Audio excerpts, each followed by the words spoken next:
a place called Gethsemane. Hi, friends, and welcome to another episode of Area 312 Rock and Metal Podcast. I'm one of your hosts, Kent, along with my co-host, Rex. Friends, we have a very special episode today, and before introducing our very special guest artist, we wish to introduce our very special guest host. However, he's no stranger to us. He's family. He's Darth Creek. Welcome back, Darth. It's good to be with you guys. Thanks for the invite. Yes, sir. Yes, sir. Darth, briefly, just remind our viewers out there, you were on the scene back in the day, helping to preserve some of the great Christian rock and metal bands, and just remind our viewers what you were up to back in the day, your involvement with Whitecross and such. Yeah. Well, I've been a part of the music scenes for about 40 years now, from the Pacific Northwest. So a lot of the Pacific Northwest bands out here, Bloodgood and Watchmen and groups like that. But I had the opportunity to work with White Throne magazine early on in the day. And so got to travel to some wonderful festivals and shows, Cornerstone being one of them. And so I was a contributor to White Throne, but also had a desire to catch stuff, not just in photos, but in video too. So I kind of started videotaping a lot of shows I was at. And that kind of is one of the reasons why it's exciting for me to be a part of this show today, because Cornerstone 91, I had the opportunity to see Ordained Fate and record the show live. So so just a little bit of my background, still involved as much as I can be, of course, with you guys. And it's a great to be part of the show today. Always an honor to have you, buddy. And of course, you're pastoring a church, and that's got to be awesome. The rockin' pastor, Darth Creek. So, friends, Darth mentioned his Ordained Fate footage, and that brings us to our very special guest today. You can find that footage, if I'm not mistaken, on YouTube, so go check that out. We'll get into that a little bit later. However, without further ado, friends, today regarding our very special guest artist, they're known for their impeccable blend of straight-up metal, classic power metal, and thrash flourishes peppered in. They delivered 2 studio releases in the early to mid-90s, plus 2014's Demo Anthology containing their early years material when they were known as Cryptic Acts. So, without further ado, please welcome Pam Scott, Marge Curtner, and Terry and Annette Cvengros. Welcome, y'all. What an honor. Hey, glad to be here. Yeah, Yep. glad. Great to have y'all today. And, friends, we attempted this once before, and this was the appointed day because Marge Curtner can join us too. That's right. In charge on Awesome. bass, so that's Yep. awesome. So, y'all, we just always like to start off at square one. And so I'd like to ask each of you, what initially attracted you to music? Was there maybe music blaring from the radio in your homes, or perhaps you had family members who perform music? Miss Pam, we'll start with you. Yeah, go ahead, Pam. I was ready to say, my family didn't play music, but I think I just started listening to the radio and just got attracted to it. And then I started doing harp and playing harp, singing, and then I was into Queen, and I was into went real into Iron Maiden. That's a big influence for me, Bruce Dickinson, of course. Well, the whole band, actually. But yeah, so there wasn't music, just listening to the radio and just loving it, and learned how to play guitar and went on from there. Terry? My sister was 4 years older than me, so she had all these bands like, Styx and Foreigner and all this stuff that she had in her room. So I'd go in there and listen to it, and it just got me going. And then I got an orchestra band when I was in 5th grade, and just did orchestra through high school. And then just when I got out of high school, that's when I got the whole heavy metal bug and started. I mean, I listened to some in high school, but then once I got out of high school, I started getting into the whole heavy metal thing and just, thinking, this is what I want to do. Yeah. Yep. So. Well, with Styx and Foreigner, your sister certainly had good taste. She had good taste. She had some like Rick Springfield mixed in there too, but that was okay. How about you, Annette? My dad was from a musical family, so they a family of 7 that all sang. They were like an orchestra on voices. So I was always around music. But when I was about probably 14, 15, I really got into Kiss, BC, and music is a powerful tool, and it's something that I could connect with as a introvert, and being, I just really started getting into music, and I met Pam then, not that far afterwards, and we were gonna be in a female rock band. Yeah. Well, y'all did it. Y'all did do that wonderfully, and we're going to get into that here in a little bit. So that's a neat story. Marge, let's ask you then. What attracted you to music initially? My mom was a big fan of almost any kind of weird music you could imagine. Something was always going. And worse yet, the only person to play an instrument in my family was my mom, and she played an accordion. And I can remember wanting to play something, but definitely not that. I'm like, no, Mom. She would try to show me, but I'm like, no, I just can't dig on the accordion. I had the same thing. I started listening to like Ann and Nancy Wilson, because for me, they were like the first big breakthrough. Yeah. Mm-hmm. And then it just grew. Same like Pam, Iron Maiden, Motorhead, just all kinds of strange things started attracting me then. But music's always been a part of my life and always will. Yeah. The Ace of Spades. Lemmy. That's awesome. That's awesome. So you mentioned some of y'all kind of mentioned your influences. Pam, let's see, you said Iron Maiden, and Terry, you said you were getting into some of that. I remember seeing you in a Maiden shirt, Terry. So I'm sure they were Yeah, a I bit was of a an big Iron Maiden influence. fan, huge Iron Yeah. Maiden fan. Yeah, we Saw were. them, graduated high school. We saw the '85 tour right out of high school. So that was a huge impact on me too. So, Mm-hmm. And let's see, Peace of Mind was always my favorite album by them. I thought that was a pretty that cool was a great album. Yeah. Annette, you were a Kiss fan, you said, and then Marge, you mentioned Lemmy and Motorhead, so that's really cool.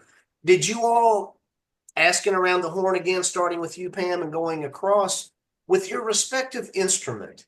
And we'll ignore the accordion there, Marge. So, Yeah, please. as we know you all through Ordained Fate, Mm-hmm. with your respective instrument that you played on the albums, Mm-hmm. did you all take lessons or were you self-taught? Well, I taught myself to play originally, and then Annette and I took lessons for a while, and just learning metal, just learning. I wasn't really doing a lot of leads. I did like a couple, or I did the double leads, but I didn't do the leads. And then just learning to play and sing at the same time, because some of that metal rhythms are rough to play and sing with. So then just started doing that. You didn't take any kind of vocal lessons or anything? I did one time when I was pregnant. I took the college of Lake County, because my dad was paying for all my siblings for college. I said, well, let me go in there and do singing lessons or something. And I did that. And they told me there's no way you can sing without hurting your voice if you're going to scream like that. So that's what I was told. Yeah. Okay. Yeah. Terry, how about you? Lessons or self-taught? Yeah, well, I was in orchestra band, in fifth grade all through. And then my mom, who was a staunch, she made me take drum lessons. So I took jazz drum lessons through middle school and part of the way high school. And then I remember when I got out of high school, I started playing with these guys, and they were jazz guys. And I remember they wanted to do like a jazz thing, and I had to make a decision, and I chose metal. I was like, sorry guys, I don't want to do jazz, so I just chose the metal thing. But for metal, I pretty much just listening to people. I was a big, I remember, and I'll be quick on this, but I remember going up with my buddy and getting, he got the Anthrax album, Spreading the Disease. And I remember we were in his car listening to it on the way home, and the last song came on the second side, which was Gung Ho by Charlie Benante, and man, the double bass, and I was like, this guy can't be playing that fast. And so after I listened to it again, it just intrigued me, because I'm like, I want to play double bass that fast. And so I just got fixated on playing double bass, trying to go as fast as I could, which took some time, obviously. But yeah, but so that's what got me going. Yep. So. Very cool. It's interesting. Now, forgive me, y'all. I'm going to make a side note here, but I like a wide variety within the rock and metal pantheon. Mm-hmm. Have y'all heard of the Marshall Tucker Band? Oh, yeah. Oh, yeah. Okay. I love the Marshall Tucker Band, but Paul T. Riddle, the drummer for them, he was a jazz drummer, and you can really tell in their music, and it really brings out a difference in their stuff, even though they're a Southern rock band. But anyway, you mentioned jazz drumming, Terry, and I find that fascinating, because I know how, well, I can only surmise playing it. I can't play it, but that's it's quite a feat to be able to drum like that, you know. Yeah. So Yeah. I mean, I took lessons for a while, but yeah, then I wanted to do double bass, and you can't do double bass in jazz. So yeah. that's right. That's right. Annette, what about you? Lessons or self-taught? I'm a little bit of both. Definitely, I think Pam and I started just teaching ourselves in school, high school, and then we both took lessons together. And then I went on and I did take lessons periodically through the years. I'd find a teacher that I really liked, and then I would move on when I felt like I got to my end there. I'd move on to another teacher. So I did take a good amount of lessons in there, but a lot of self-taught as far as lead playing, Marge, aside from the accordion, when you picked up the 4-string boomer there, when you laid down the low end, did you teach yourself? I started as a guitar player, self-taught, until I met these guys, and then I switched over to bass. Well, actually a little before, but once I got a hold of a bass, I just fell in love with it. And I still do guitar just to figure out songs and stuff, but bass is my love. Well, you played it wonderfully. Oh, yeah. You did. Incredible. Yep.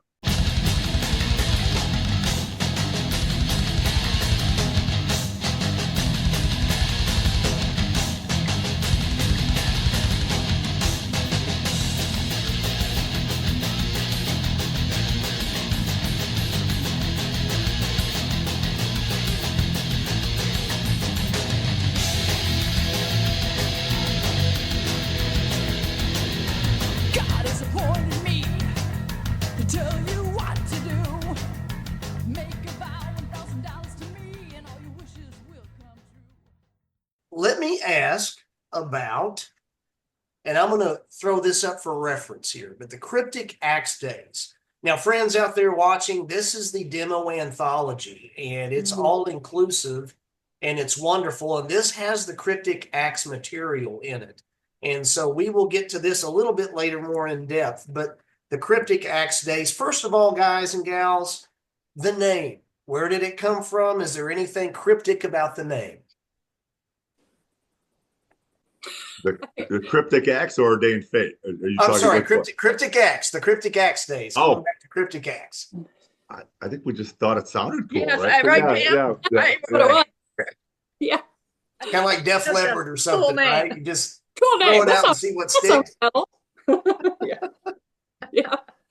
So now I want to get the record straight. So Pam, you and Annette, well, just tell me how y'all met. Did you and Annette go to high school, and shortly after high school, you all met up with Marge? Yeah, we met at 16 in high school. We weren't very good in high school. We were skipping all the time. But then we went on, I think it was after we graduated, isn't it? Annette, I think that we put an ad in the paper looking for a bass player. We had a different drummer because we had a girl drummer for quite a while. Yeah. Cindy, she was very good. It was good, yeah. Yeah, but she lived kind of far away from us, and she was older than us, and she wanted to play guitar. And she wanted to play guitar, which is she's doing now. Yeah. Yeah, but that's what we were women when we started, all women. So I don't even remember then we got Mike, right? We got Mike. Mike became our drummer. And then Terry came in sometime after that. Mike Matner, remember Mike? But he didn't play on what we recorded though. He never played anything that we recorded. He did the Iron Maiden songs and whatever else we did, Accept and Judas Priest and Black Sabbath, the songs that we did covers of. Yeah. Sure. The good stuff. And yeah. Now, let me ask you all, you all had set out at the time, if I'm not mistaken, prior to Terry joining. Yeah. I think you mentioned you all wished to be an all-female band at the time that played full-on metal. Yep. Y'all help me think. I racked my brain this morning, and I'm a little bit stuffy today, but at that time, because we're talking the early 80s or the late 70s, what was the time frame on this that you all were first getting together? Probably 82, 83. You and I were earlier. We were. Yeah, we were 80. Yeah, you guys came first. In high school. Yeah. Yeah, I think when we got with Terry, when did you join? It was like, it was after 84, right? 80. Oh yeah, yeah. Because I was out of high school. 86 maybe. Okay. Did I join? Yeah, I think 86. Yeah. Yep. Okay. Well, the reason why I'm asking this, and Rex and Darth help me remember, but I was trying to think of the time frame. So we're talking the early 80s. Was there another all-female band out there at that time playing full-on metal? I mean, I'm Not metal, but you'd have the band The Runaways. Yeah. Runaways. Yeah. And then Listen to them. also later on, I don't know when they formed, but the band Vixen. well, Vixen came to mind, but they Yeah. were, I mean, they were Neither hair. one of those bands are really metal, though. What I would Right. consider metal. But those are the only two all-female bands I can even think of, like either mainstream or, Christian. So, you guys were actually embarking on something that with the brand of metal you all were playing, which I think was very authentic. And then, so Terry, were you actually, when you came into the fold, was the band still Cryptic Acts at that point, or by that time had the band changed its name to Ordained Fate? No, it was Cryptic X, right? Yeah.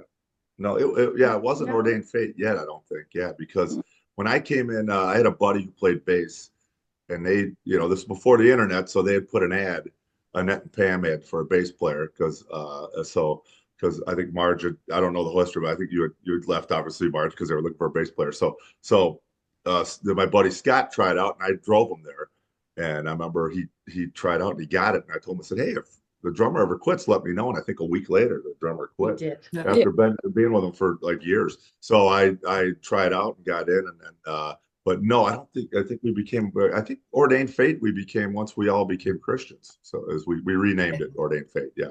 Am I correct on that, guys? No. Yeah, a little No? before. A little, yeah.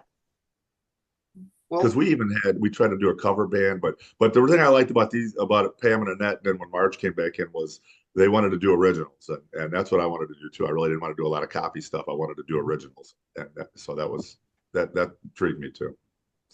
So then, as pardon the pun, I didn't mean for this to happen, and it's really not punning at all, but as fate would have it. Yeah. So Terry, you drove a friend to band practice, to their practice, and then that's because you and Annette are husband and wife, have been married for many years, and congratulations on many years of marriage. But that's when you two first met, right? When you drove a friend to audition for bass? Yeah. Yeah. Yeah. Oh yeah. Very And that, nice. so how many, when was that? 86, I think. Yeah. So as fate would have it, you are correct. Yes. Yeah, I was So- married for that. I was married before Terry came in. Yeah. Say what, Pam? I was married. I just remembered in 84 I got married. So yeah. So I'm thinking I was married before Terry came into the band. Wow. I remember that now. Well, congratulations on many years of marital bliss there too. Yeah, a So- long time.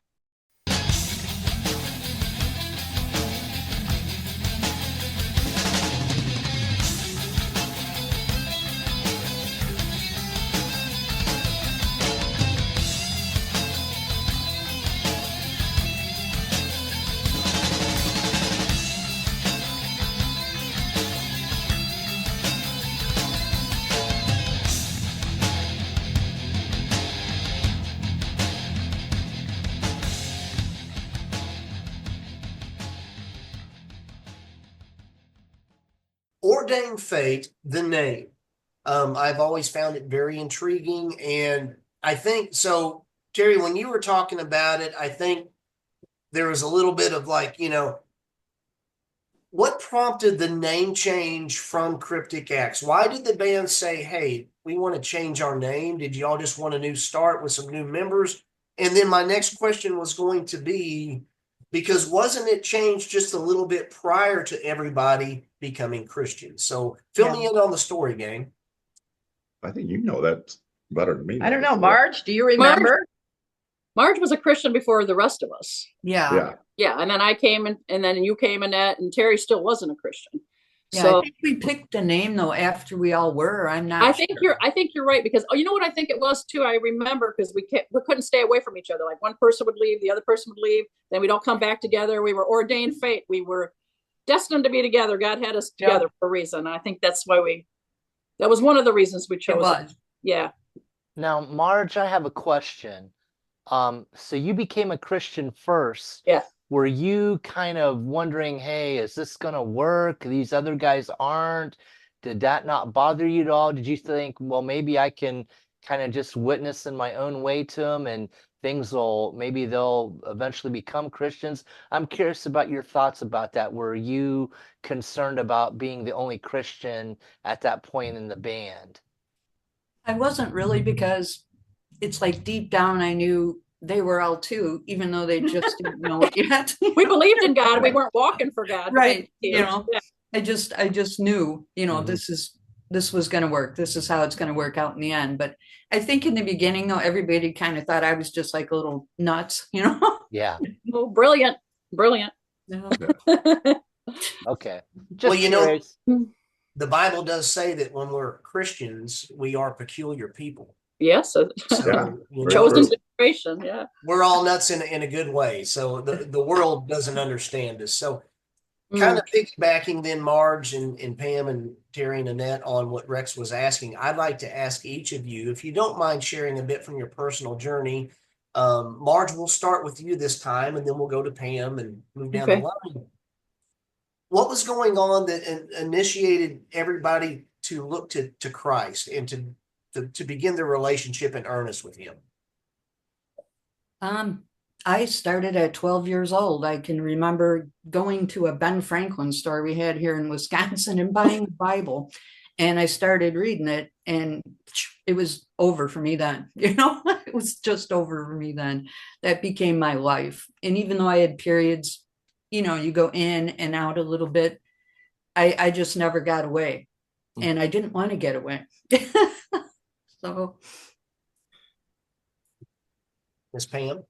Well, I will say something. Marge, the first song we ever wrote together was The Light Bearer. So we sang that when we played the bars. We did some of the Christian songs when we would play certain bars before we were Christians. We were singing it. I was singing it. We're singing it. And honestly, when I became a Christian, it was after I had the birth of my first child.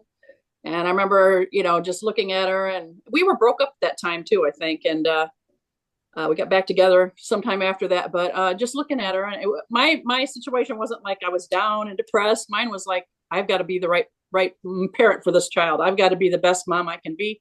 And I know how to do that. And that was, searching after God and then becoming a Christian. So that's what I did. Very cool. Very cool. Mr. Terry, Miss Annette? Yeah, for me, Marge, Pam, and Annette all became Christians in the band, and I did not. And they'll probably tell you, I think there was a point they were ready to kick me out because I was not. But I just remember we played a church, and I had put, we were really good at that point. I put so much time in the band. I didn't want to quit, but they were going Christian, and I'm like, eh. So we played this church, and we get done.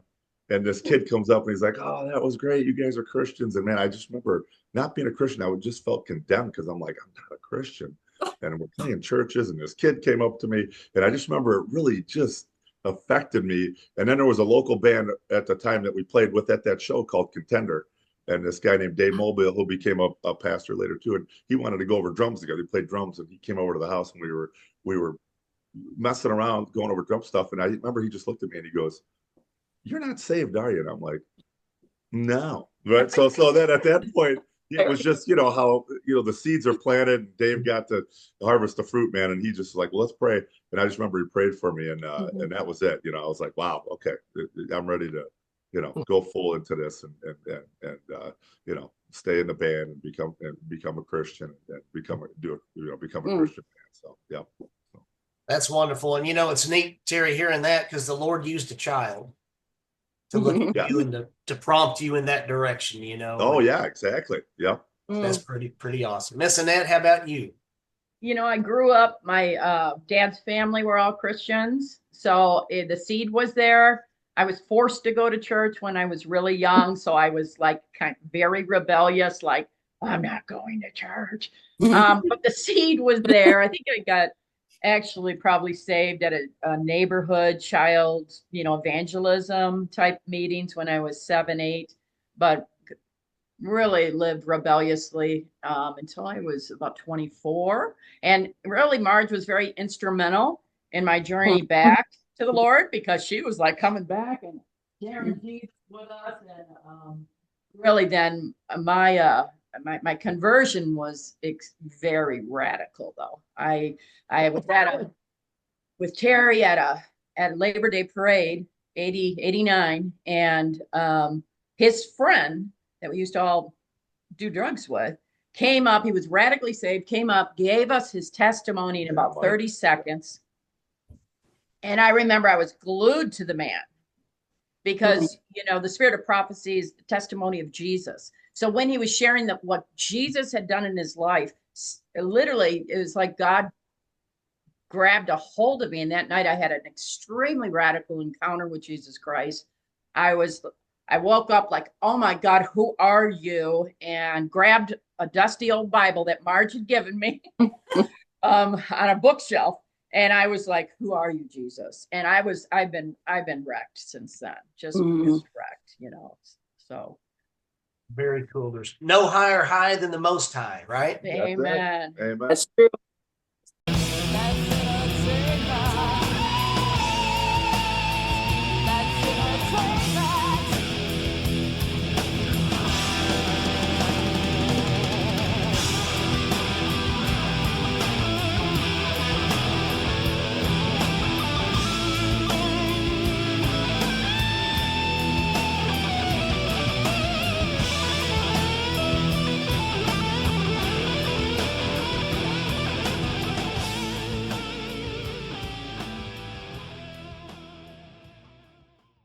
Y'all, let's talk about this great album now. 1992. Some call it Gethsemane. It's your self-titled album.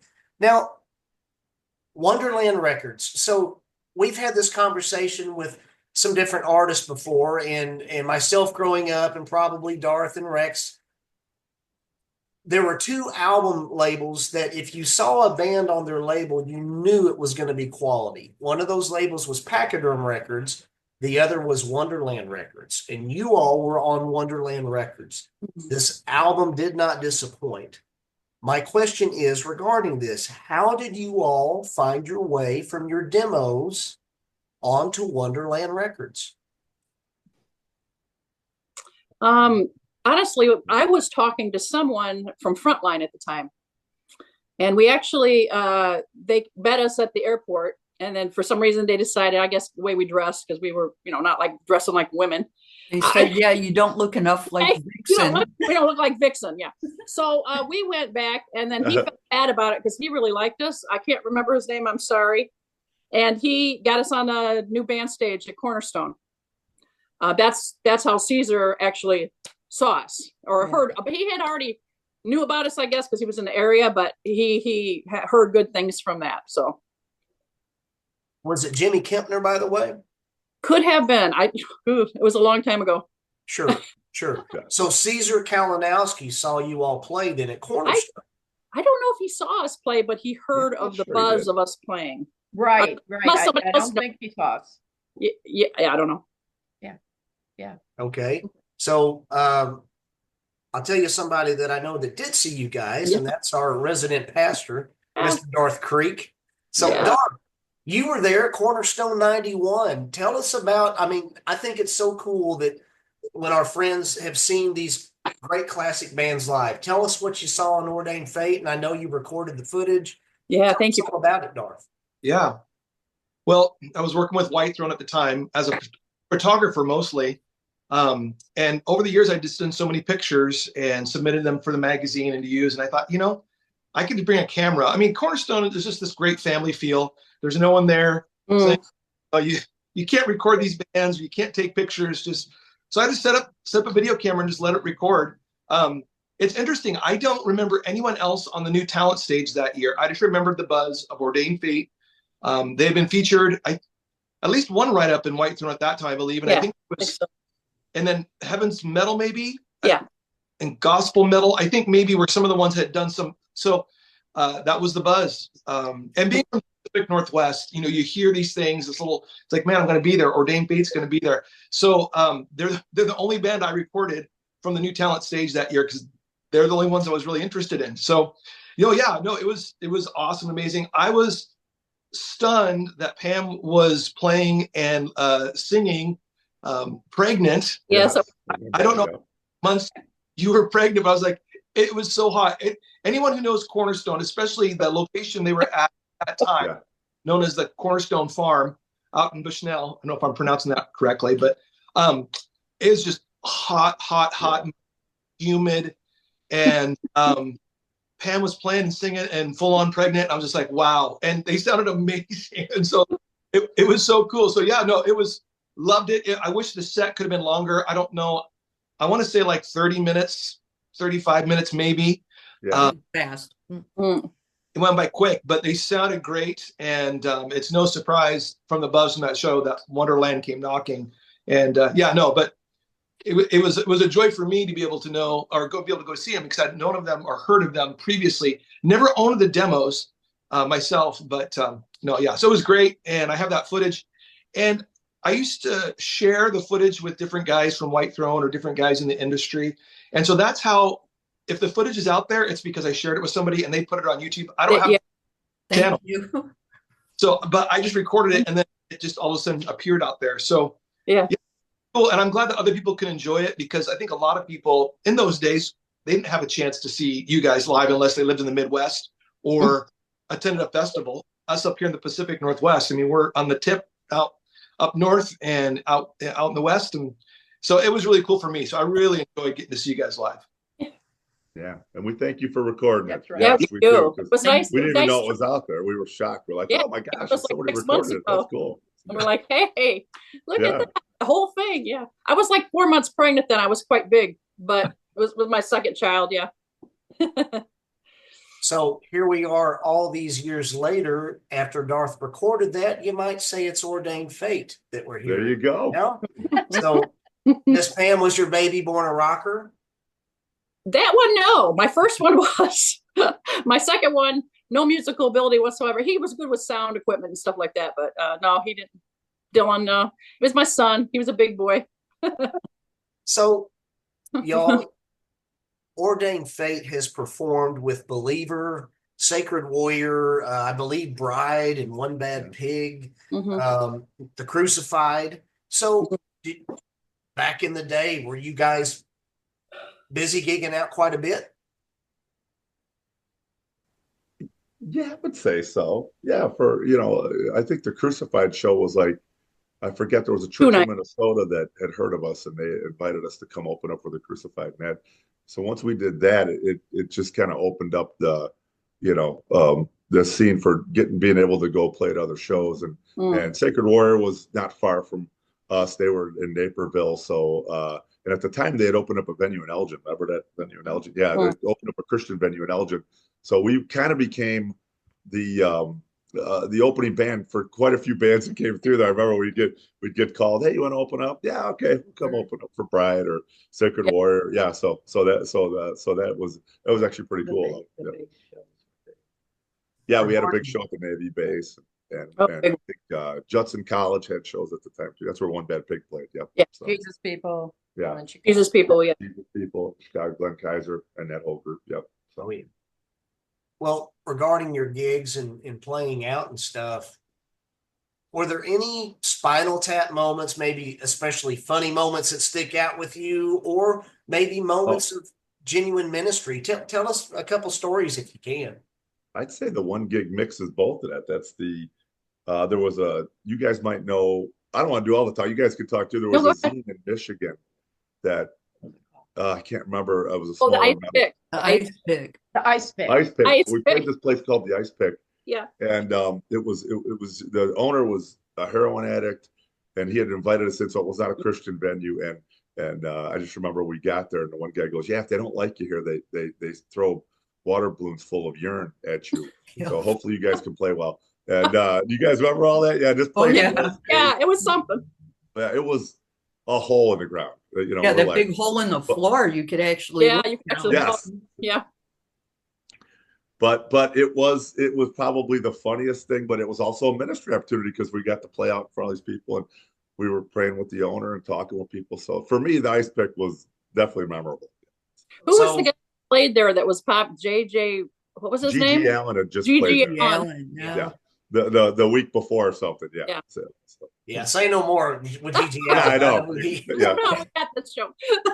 Yeah. So the question remains: did any balloons get thrown at you guys, or did No. you? No, you're thank No, God. we're okay. We're good. That's awesome. Hey, That's do you awesome. guys remember the banner? No. Well, you could write on the wall. People wrote all kinds of stuff right on the walls. What No, was I mean our banner. That Okay. that was a Spinal Tap moment when we got that back. The- Oh, yeah.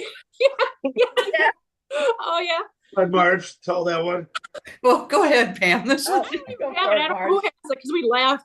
It was about Revelation, about Jesus with the white hair and the sword in his, mouth and all this. And when we got it, the guy literally had the sword down his mouth. And I'm like, that's not how we pictured the sword in Yeah. his mouth like that, And so we we were paid like, like $100 for this thing, and we Yeah, I didn't know. hurt We the didn't girls' feelings. who has It's it? like, Somebody must have it. and remember your mom, Annette, she's going, girls, you can't use that. Yeah. Yeah. Oh, I We were forgot about anxiously that. awaiting its arrival, and we opened it up. We're like, what? Yeah, so So That's not our interpretation. Sorry. if I'm understanding correctly, you all paid for a banner and with the sword coming out of Christ's mouth, as Yeah. it clearly states in Revelation 19. yes. And so this artist put like Not the right artist. Down like a his sword throat. swallower. Sword Yeah. throat. Yeah, like a sword Yes. swallow. Yeah. That's exactly what it was. That's Yeah. classic. Do y'all Yeah. still have that banner? I don't. Does anybody else? I have the Ordained Fate banner. I do have that one. Boy, I don't. I don't know. I don't think I have it. That thing was. I have. I don't know. I don't think don't we do either. either. I think we all got rid of it. Right. We never used it. It just No. kind of got rolled up and thrown in the bag. Yep. I remember we talked about like trying to paint over it or something, but it was a total botch. I mean, it was a good drawing. He did a good job. but Yeah, it just was. Yeah. his besides that. interpretation that he didn't understand. Oh, Right. Well, that's pretty classic right there. Yeah. That takes the cake.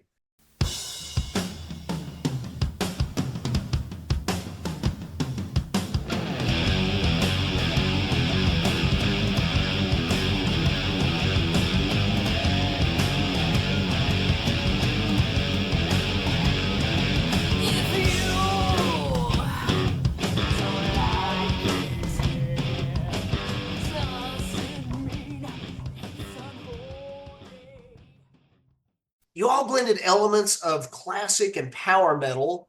I say classic metal because, as you guys were pretty hard back in the day. You guys were full on metal, but things have changed. And what people my age, I'm 53, what we used to consider metal is now relegated more to hard rock. Yeah. Because things have become harder that didn't exist back then. But you guys blended elements of what I call classic metal and power metal with thrash, and even there was gothic overtones with some of the imagery and stuff. I dug it. You all had a unique vibe. You all made something that was very unique for you all. Tell me about crafting a song then with what you all had done. What was the songwriting process for you all is what I'm asking. Go ahead. Well, I think it depended on who came up with the bottom structure. Yeah. When Marge came in, Marge had a pretty solid structure. She had some pieces. You had pieces, Marge. You had a good idea of what you wanted. We kind of put it together. A lot of times, I think Pam and I, if we had something, it was just a riff or something. We're like, can we work around the riff? Or or vocal we line. do- and or once in a while we'd have the lyrics first. It was more puzzled together, but I think Marge really, you're just a powerhouse with your lyrics, Marge, and she'd have some lyrics. She'd have something where she was headed with it, and we would just kind of put all the pieces together when she'd come and show. I think once everybody added their own unique thing, because when it's all one person or it's just one person, but when we got together, it turned into something different. Yeah, That's so true. Yeah.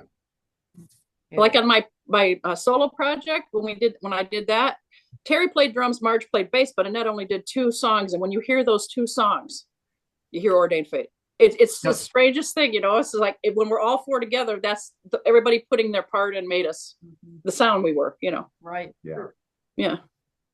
Well, I found it very interesting, as best as I can read now. It's amazing. I used to be able to read a cassette tape like it was a big, large print, The little letters. and Yeah. now it's all I can do to read a CD, Yeah. so, but everybody's name is on various songs. Everybody's name is represented in different places. And I thought that was awesome. Regarding Glimmer of Hope, this album, this came out in 1995. It was an indie album, and there's interesting light and shade between clean and distorted guitars on this release. There's some less thrash with a dash of doom and a splash of maybe some prog metal arrangements within. What was the catalyst then, you all? Because there's a little bit of a musical shift from, we'll say, Gethsemane, the self-titled album, Yeah. to this album. What was the catalyst for the musical shift then? I think it's just what we were into at the time, more heavy stuff, more Iron Maiden. Well, not at that time, but just that was an influence for us. And we recorded that CD. How many days was it? 3 days, Annette? Yeah. It was a weekend, and then you and I went back to mix it, I think, and do some vocals. But yeah, we did that fast, and we paid for that project. We paid for it, but we asked Wonderland to release us. So yeah, and he did. So sure. Marge, this next question is for you, and it's a little more candid, and we always have on the table, there's always the pass button that can be hit. So with that, I'd like to respectfully ask, because I'm curious, because on Glimmer of Hope, you're in there as a songwriter and everything, but you did not perform bass on this album. And I'm just curious as a fan as to why maybe you didn't perform bass on this album. Guys, you got to help me out. I'm not sure. We were going through school and was stressed out, and we were working. These songs were already wrote with Marge. Yeah. We got somebody to come in and do the bass because we already had the studio reserved and paid a portion down. And I don't know why. I don't remember either. I think it had something to do with your school, maybe. It might have been overwhelmed with schooling and couldn't. It could have been. I was in trade school at that point, computer programming, and it might have been. I don't remember, honestly. Me neither. It's like, God, I'm so old I can't even remember it. I know. That's understandable. 35 plus years from graduating. When I think about school, I still get stressed out. So. Yeah. Now, Annette, on this album, here's a question for you. You had written the lyrics to a song called Parade of Pain. And forgive me, I don't mean to mispronounce the gentleman's name, but Tony Binars, if I'm saying his last name right. What is the song's theme, Parade of Pain? What's that dealing with? Oh, that is Barry's dream. You can start. Well, Annette wrote the song, but we had a friend of ours, and Pam's husband too, this guy Tony, and he had been a drug dealer in Zion, and I knew him really well, and then I had gotten saved, and I went over to his house after I'd gotten saved, and he actually talked to me, and he said, "Hey, he said, one day, he goes, I'd like to talk about Jesus." And I'm like, I said, Dad, I'll come back and let's talk about Jesus. And boy, it's almost like carpe diem, seize the day. When it comes to talking about Jesus, you have to seize the moment. And I did not. And so I left. Well, about 2 days later, Tony was at a drug deal and he got shot and he got killed. And I just remember I was like, oh man, and it just bothered me. But then about 2 or 3 months after, I was dreaming, and we probably all had these dreams from the Lord where it's from the Lord because they're so real and they're so vivid. And the phone rang in the middle of the night at our house, me and Annette's apartment, and I answered the phone, and it was Tony. And I remember going, "Oh man, this is so like I'm talking to Tony." And we talked for a little bit, and then and I knew he was passed away. And then about a couple minutes into the call, he goes, "Do you know where I'm at?" And I was like, "No." And he goes, "I'm in hell." And I was like, oh, and I just remember, and then I woke up, and it just, to this day, it still affects me. And so I told Annette and Pam about it, and then they wrote the song. So we're really about seizing the moment. It was such a real thing that God was showing us how important it is to seize the moment, to share the life that we have within us to somebody we may not have tomorrow. And that dream, that God dream was so real. It took Terry a while to even tell me. He didn't tell me right away. He was Yeah. really riveted by it. And then we were just, you know, we wanted to put music and a song and a message to it about the mandate we really have as Christians to Yeah. share the gospel and not to wait till tomorrow, you know. Yeah. Mhm. That's heavy even now. I'm It That is. is I'm heavy. riveted is. even now. Yeah. You know. It was Wow. Mm. He left 3 little girls behind too, by the way. Yeah. Yeah. Divine abandonment.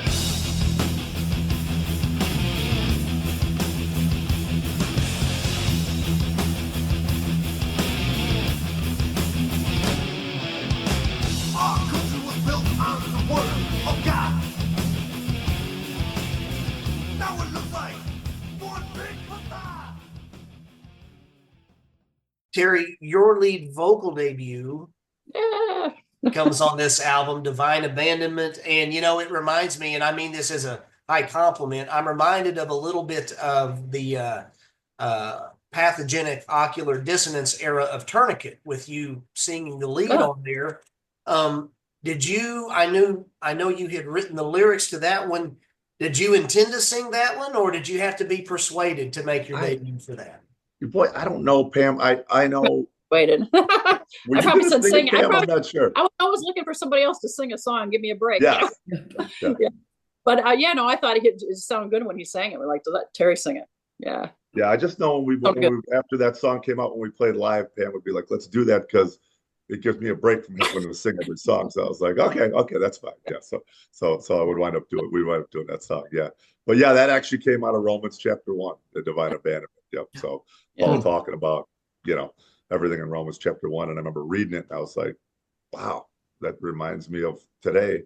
And that was 1994, and it probably still holds true to right now. It reminds me of right now too. You know what I mean? Yep. So God's word is timeless. That's yes, it is. Yeah. for certain. So y'all, let's talk about this great, neat little release here. The Demo Anthology. This was released in 2014 on a label called Stormspell. Mhm.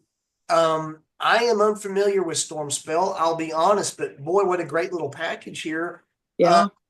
Talk to me about Stormspell and how was the band included on this release? I will tell you, I was talking online to another musician we all know, a band called Ambulance. They weren't a Christian band, but we always played with them. Mhm. And then this guy comes on and says, "Are you Pam Scott from Ordained Fate?" And I said, "Yes, I am." He goes, "Well, I would like to take your demos and, if I have to bake them or whatever to get them to go reels." So he took our reels and got what he could. He couldn't get everything. Some of the songs weren't retrievable, but that's how that started from that guy. And he was not a Christian. And he said he wants to do this album, and he was very kind, and actually he was actually better than some Christian people we worked with. I'll put it that way. Yeah. Marge, were you going to say something? No, I'm just listening. Oh, I'm sorry. Yeah. I'm half deaf, and I apologize, y'all. I really am. I'm supposed to wear No. hearing aids, and I don't. So, And I forgive think me. I for don't us mean that to- was cool because the demo we always felt like was probably the best thing we had done as a band. Yeah. Yeah. It was back in the 80s. We Raw went in live, live. we played the whole thing live, and then the leads and the vocals were put on after. Yeah. So there was just a lot of energy on that demo that I think Yeah. we always liked. So when he remastered it, it really sounded great. Yeah, he did a great job. Plus, we got asked to play a non-Christian. Oh yeah. Yeah. We play after that came out. We wound up playing the Ragnarok metal Apocalypse. Yeah, in Chicago. Yes, yeah. You walk back into We were the only Christian band on the bill. There was like 30 bands we were at. So we got together and did that one. Yeah. That was an interesting show because when we're sitting there, we're talking to some of the bands that were playing, and there's a big Satan like hanging like right over your head, floating above you. We're like, oh, this is nice. Yeah. But and they were very kind to us, and that don't have to be about sex, drugs, and rock and roll. And people came over, and people were very kind. And what we stood for. So yeah. Well, I think it's wonderful that you guys had that opportunity, and it's a testament, and that's what it's all about, is ministering. And I'm looking here at the inside, the insert, and friends, I know you probably can't see that from the glare, but all of these are other albums released on Stormspell, and they're mainstream artists. yes. Yeah. And so to have Ordained Fate included in that, it speaks very highly of the talent of you all. And I really enjoy the demo anthology. And friends, I want to make mention on the remaster of this great album are 7 songs that are demos, which are also included in here. However, this one has 6 more songs not included here. So this is a great package, and there's a lot of information about the band in here. So it's a worthwhile purchase. Now, I do want to ask Miss Pam and company, where can friends go to purchase this demo anthology? Our vendors might have them, meaning Boone's Overstock and Garter and Rocks. I'm not sure, but where can people go to readily pick this up at if they wish to? I don't know how many I have left. I don't think I have many of those left. So I think we've given them away or sold them when we play out, and I don't know. And I think he moved. The guy, his name was Danny, but he was Asian, so I don't think his name was Danny. But he went and moved, and then I think he started something up again, but I don't know if he has it. I don't know.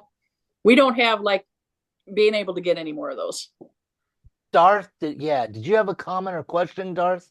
Well, a couple things, just really quick.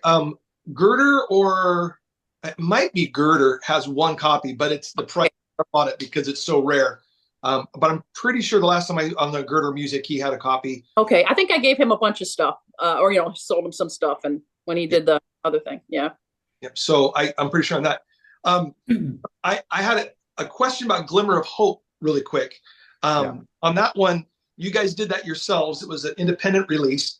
I heard about that. I was working at my father's bookstore, and there was a music section, and so we'd get information. And there's a thing called Jukebox Media. Oh, yeah. And Jukebox Media was the one who was doing some type of distribution for that. They did that Glimmer of Hope, because I hadn't heard about it. I had no clue. And, White Throne magazine at that time had dissolved, and Heaven's Metal had changed to HM, and it wasn't as much metal. So I just didn't see much advertisement for it, but I found it. Jukebox Media, they had Glimmer of Hope by you guys. They did God Fear. The Empty was another one, was on that. And I think there was one other band too. But so I just ordered it immediately when I saw it. I'm like, I got to have this. So I ordered it. So was there a distribution deal that you guys signed with Jukebox Media, or do you remember? Yeah, I do. I was talking to the guy who started that, and originally they were hoping they could get into Walmart. I remember that. He was trying to get into Walmart. We signed something and sold him the CDs for so much and stuff, and then he took a lot of them off our hands. Yeah. Okay. Yeah. If I remember, he was Gary Wright's nephew. I remember him telling us that. So Gosh, I don't remember. The Dream Weaver guy, Gary Wright. Oh, Way back. Yeah, this was his nephew. Okay. Yeah. So that's all I remember. He was his nephew, Gary Wright. Okay. The Jukebox. Your sister might have listened to Gary Wright back in the day. Yes, she probably did. She probably did. Yeah.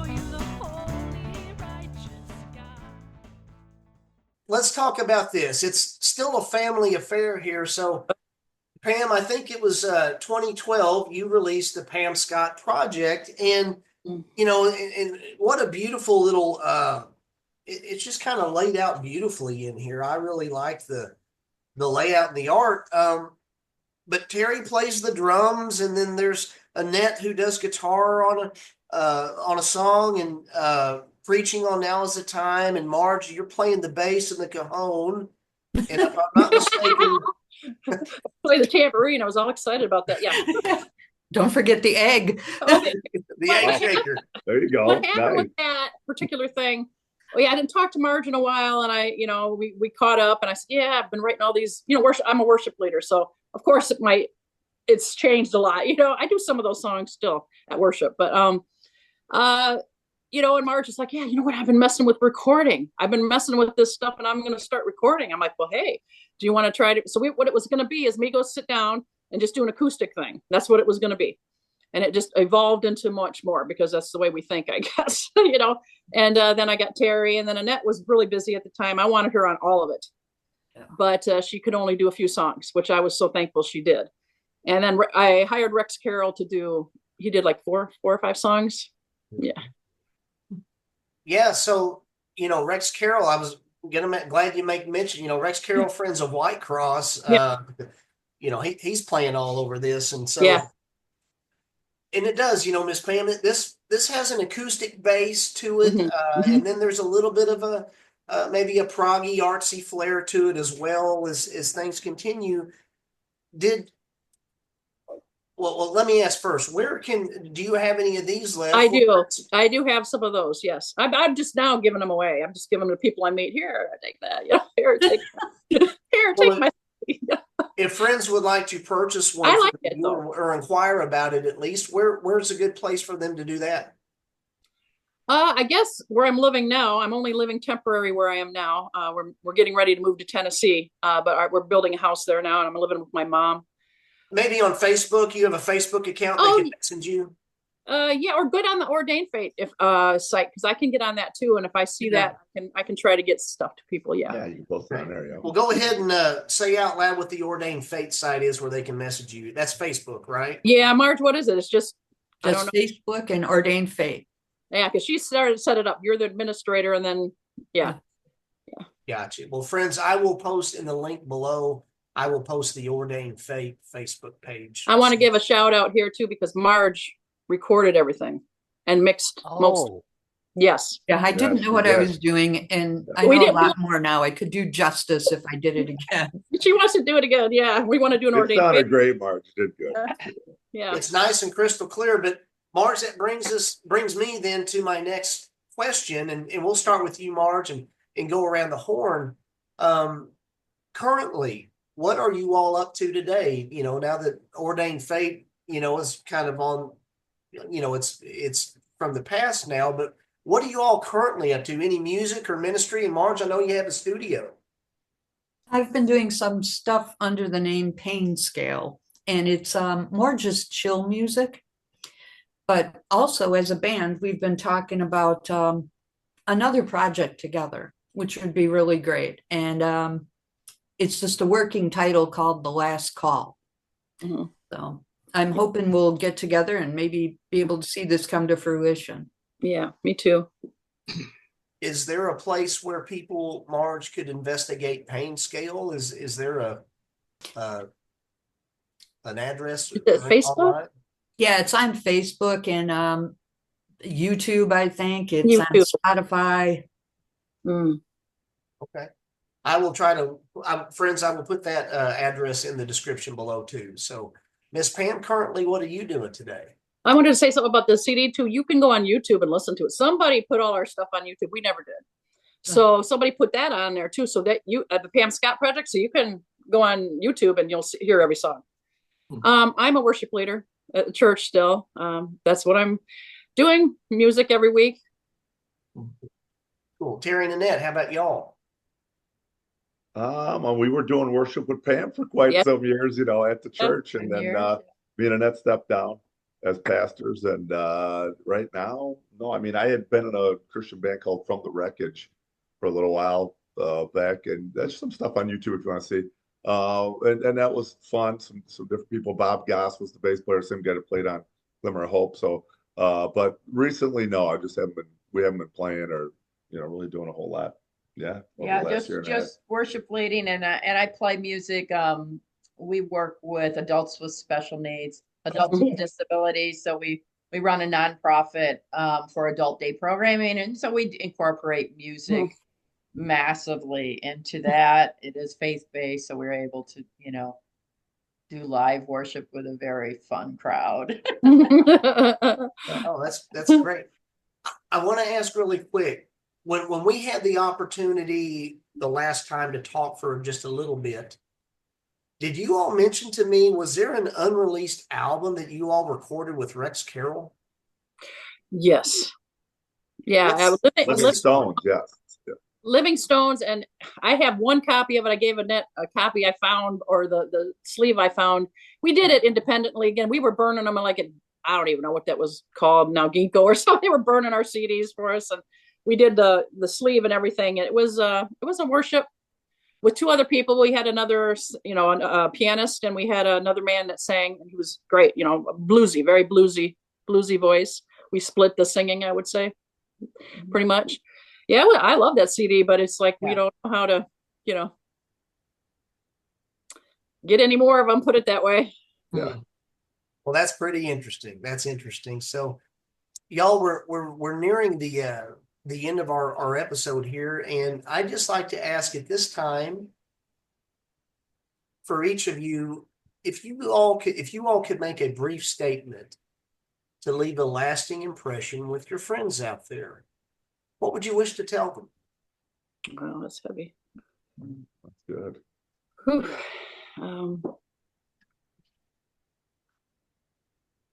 Who's going first? Marge. Yes. We're all processing. We're processing. Yes.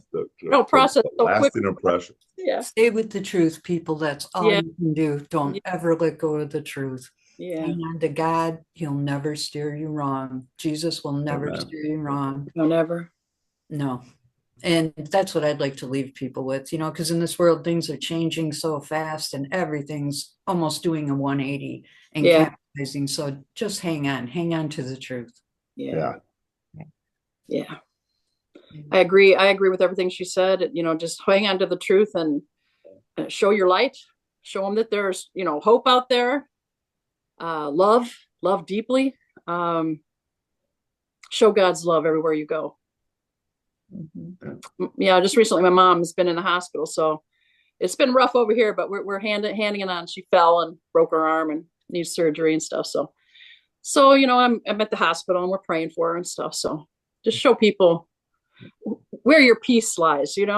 Where's your peace lie, and how anybody can make it without Jesus, I have no idea. When the storms of this life hit, I have no idea.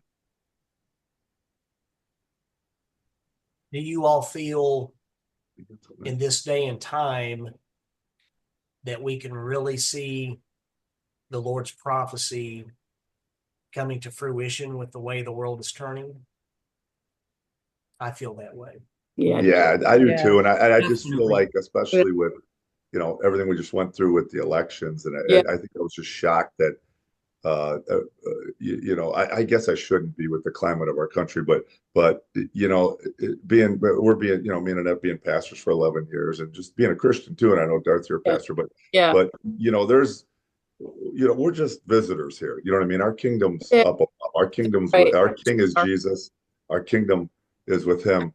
And I think through all of that, you just got to keep your perspective on is, there was an interesting thing. I don't want to be long on this, but our daughter passed away a couple of years ago. She was special needs. And somebody gave us this book called Imagine Heaven, written by John Burke. And it just was an amazing book. And it really helped us. But what really got me about it is these were people that had near-death experiences. And when they would go to heaven, Jesus would basically go through their lives and he would basically say, I want to show you these things. And they would look at these things and all the accomplishments they did in their life, that didn't matter to Jesus. It was how they affected people. It was how it's how they spoke to people. It was all these little things we take for granted that we need to, walk in the light of Christ, even in the little things. You know what I mean? So especially right now, I feel like as Christians, we just need to really show who our King is and what kingdom we're living for while we're here.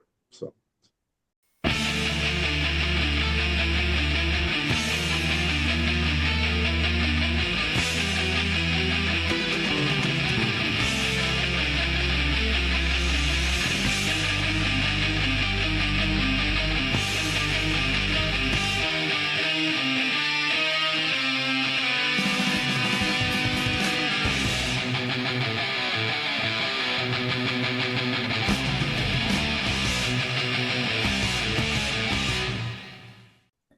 Terry and Annette, Marge and Pam, you all, thank you so much for blessing us with the fellowship today. And, Terry, with what you're talking about, we always, at the end of every episode, we have what we call a message from home, and we briefly read from scripture, something applicable that the band has done that reminds us of a portion of scripture. It could be the band's name or an album title or a song title.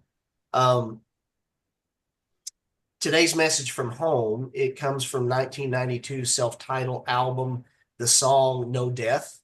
No death. Yeah. You know, as it's saying, you know, no death through the bloodshed of the Christ. And that actually reminded me of a couple verses of scripture, if I may. And the first one is Romans 8:38 and 39. For I am convinced that neither death nor life, neither angels nor other heavenly rulers, neither what exists nor what is coming, neither powers above nor powers below, nor any other created thing will be able to separate us from the love of God, which comes to us through the Messiah, Yeshua, our Lord. And that's Romans 8:38 and 39. And I'm also reminded of this verse of scripture, Revelation 21:4. He, the Lord, will wipe every tear from their eyes. There will no longer be any death, and there will no longer be any mourning, crying, or pain, because the old order has passed away. Amen. You know, and friends out there, Yeshua, Jesus, you know, he said, unless a person is born again, they cannot enter the kingdom of heaven. And the Bible tells us when we ask Jesus into our heart that we're made a new creation in him.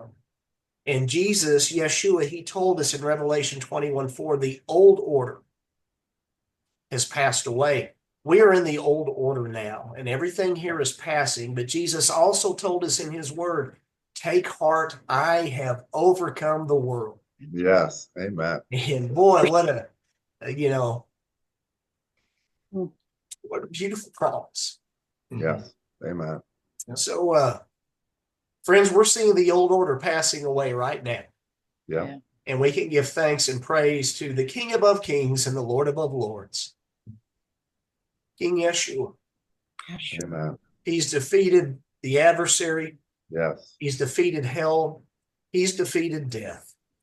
And all of us in him were new creations, and one day we'll be home. So, you know, Terry, even what you just said there toward the end, just really, you know, applies to that. So, anyway, thank you all so much. Y'all, this is going to be our last episode airing for 2024. And boy, we had 4/4. We had the whole of Ordained Fate here today. Marge and Yes, Pam, that was awesome. Yep. Thank you so much. Yep. Terry and Thank Annette. you. Yes, This you was all great. blessed us. So Bless just you guys. want to, I'm sorry, go ahead. I just said, bless you guys for what you're doing. It's awesome. Yeah. Thank you Thank guys. you. Yep. Again, friends out there, and to our band guests here, I do apologize. I'm supposed to wear hearing aids. I'm half deaf, and I guess I'm probably going to have to put them in because I keep talking over people, and I don't mean to. But Darth, thanks for blessing us, buddy. Hey, always great to be with you guys. Great to actually talk to the band. Didn't talk to you back in 1991, but meet you all and appreciate your ministry over the years, and just hearing a little bit of your testimonies where you are right now. It's just encouraging, and I'll be praying for you guys. Thank you. Thank you, Darth. Yes. So we're going to sign off here, friends, and band, just hang around for one more minute after we do. And this airing, they'll be our last episode airing for 2024. With that said, we want to wish everybody a Merry Christmas and a Happy New Year. All Blessings, right. everybody. Merry Christmas.